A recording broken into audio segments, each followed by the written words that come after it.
Everyone is talking about deep work, focus work, productivity, flow state, but no one is asking what if flow state is a coping mechanism for you to unlearn the self worth conditioning?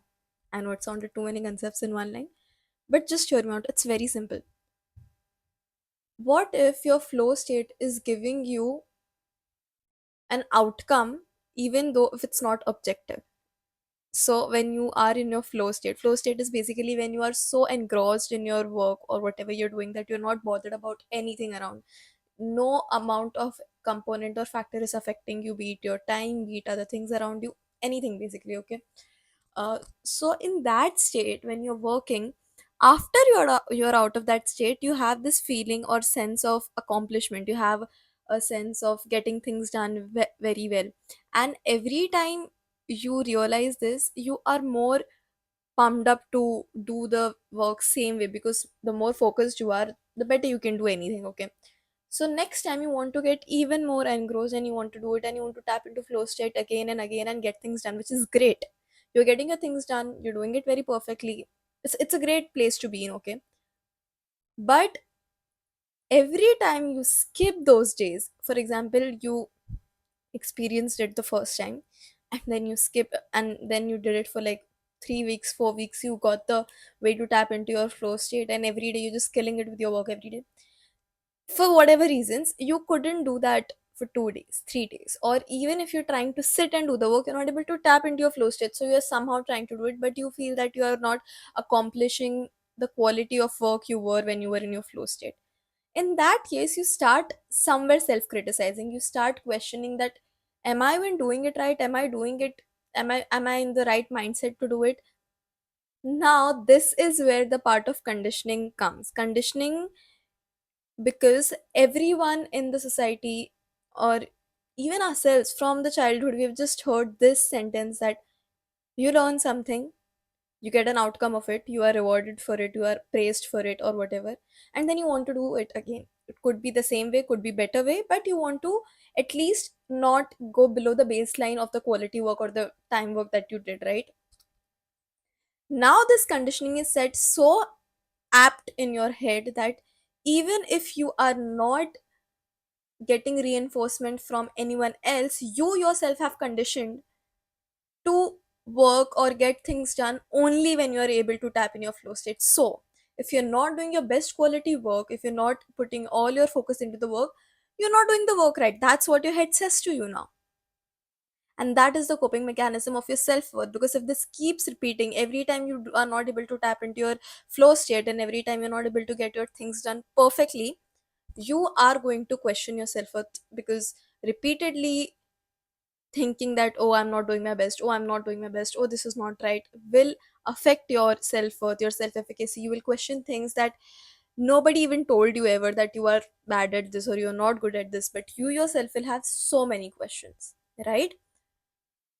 Now imagine this.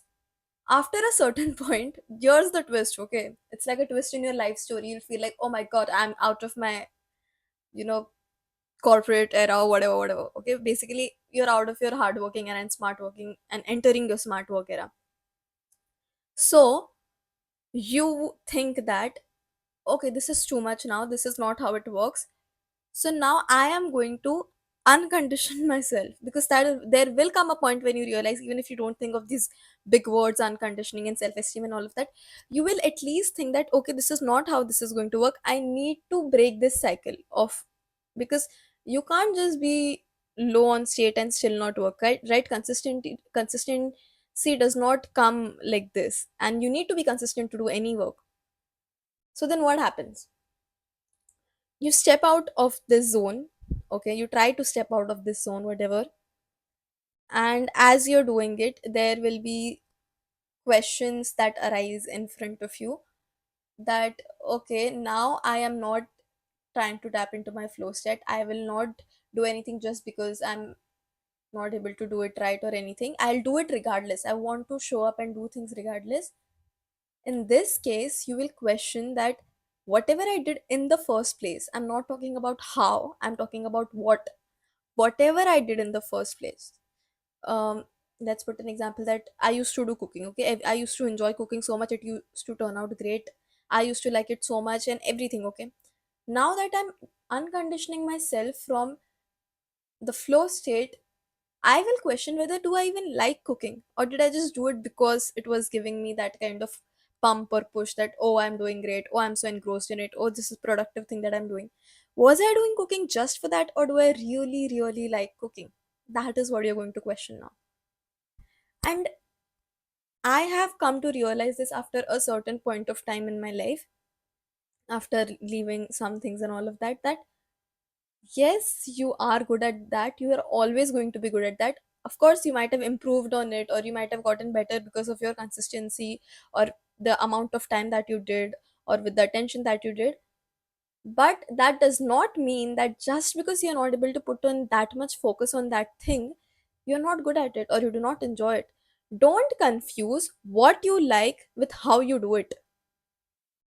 You may be so bad at, let's take cooking only for example. You may be so bad at cooking, so bad, but you just enjoy the process.